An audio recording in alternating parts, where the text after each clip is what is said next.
இன்று கடவுளின் வார்த்தை. யாத்திராகமம் 5ஆம் அதிகாரம் 1 வசனம். பின்பு மோசேயும் ஆரோனும் பார்வோனிடத்தில் போய், இஸ்ரவேலின் தேவனாகிய கர்த்தர் வனாந்தரத்திலே எனக்கு பண்டிகை கொண்டாடும்படி என் ஜனங்களை போகவிட வேண்டும் என்று சொல்லுகிறார் என்றார்கள். 2ஆம் வசனம். அதற்கு பார்வோன், நான் இஸ்ரவேலை போகவிட கர்த்தரின் வார்த்தையை கேட்கிறதற்கு அவர் யார்? நான் கர்த்தரை அறியேன், நான் இஸ்ரவேலை போகவிடுவதில்லை என்றான். 3ஆம் வசனம்.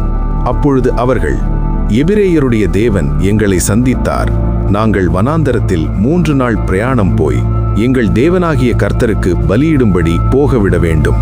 போகாதிருந்தால் அவர் கொள்ளை நோயும் பட்டயமும் எங்கள் மேல் வரப்பண்ணுவார் என்றார்கள். 4ஆம் வசனம்.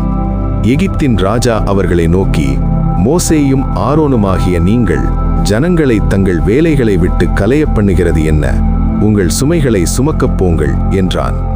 5ஆம் வசனம்.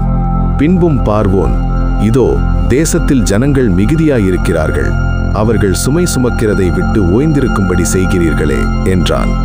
6ஆம் வசனம். அன்றியும் அந்நாளிலே பார்வோன் ஜனங்களின் ஆளோட்டிகளையும் அவர்கள் தலைவரையும் நோக்கி, 7ஆம் வசனம். செங்கல் வேலைக்கு நீங்கள் முன்போல இனி ஜனங்களுக்கு வைக்கோல் கொடுக்க வேண்டாம், அவர்கள் தாங்களே போய் தங்களுக்கு வைக்கோல் சேர்க்கட்டும். 8ஆம் வசனம்.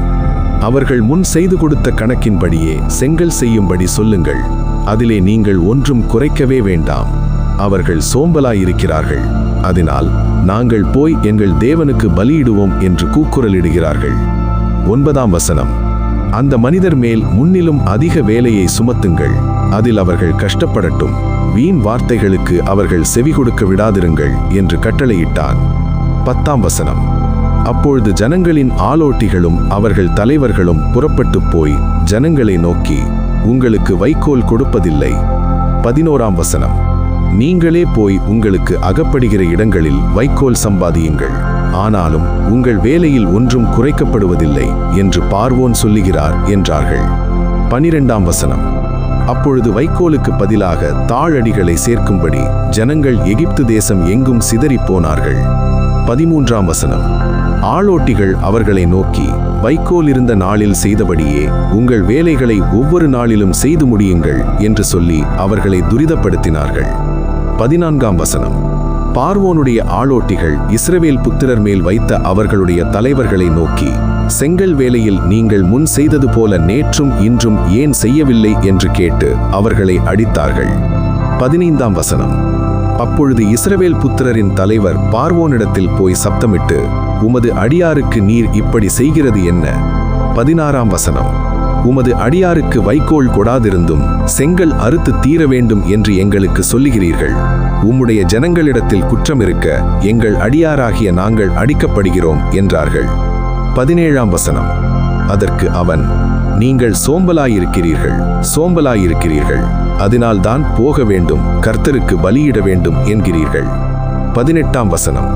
போய் வேலை செய்யுங்கள், உங்களுக்கு வைக்கோல் கொடுக்கப்படுவதில்லை, ஆனாலும் கணக்கின்படியே நீங்கள் செங்கலை ஒப்புவிக்க வேண்டும் என்றான். 19ஆம் வசனம். நீங்கள் ஒவ்வொரு நாளிலும் அறுத்து தீர வேண்டிய செங்கலிலே ஒன்றும் குறைக்கப்படாது என்று சொல்லப்பட்டதினாலே இஸ்ரவேல் புத்திரரின் தலைவர் தங்களுக்கு இக்கட்டு வந்தது என்று கண்டார்கள். 20ஆம் வசனம். அவர்கள் பார்வோனின் சமூகத்தை விட்டு புறப்படுகையில் வழியில் நின்ற மோசேக்கும் ஆரோனுக்கும் எதிர்பட்டு அவர்களை நோக்கி, நீங்கள் பார்வோனின் கண்களுக்கு முன்பாகவும் அவருடைய ஊழியர்காரரின் கண்களுக்கு முன்பாகவும் எங்கள் வாசனையை கெடுத்து எங்களை கொல்லும்படி அவர்கள் கையிலே பட்டயத்தை கொடுத்தது நிமித்தம் கர்த்தர் உங்களை பார்த்து நியாயம் தீர்க்க கடவர் என்றார்கள். 22ஆம் வசனம். அப்பொழுது மோசே கர்த்தரிடத்தில் திரும்பி போய், ஆண்டவரே, இந்த ஜனங்களுக்கு தீங்கு வர பண்ணினது என்ன? ஏன் என்னை அனுப்பினீர்? 23ஆம் வசனம். நான் உமது நாமத்தை கொண்டு பேசும்படி பார்வோனிடத்தில் பிரவேசித்தது முதல் அவன் இந்த ஜனங்களை உபத்திரவப்படுத்துகிறான், நீர் உம்முடைய ஜனங்களை விடுதலையாக்கவில்லையே என்றான். ஆமேன்.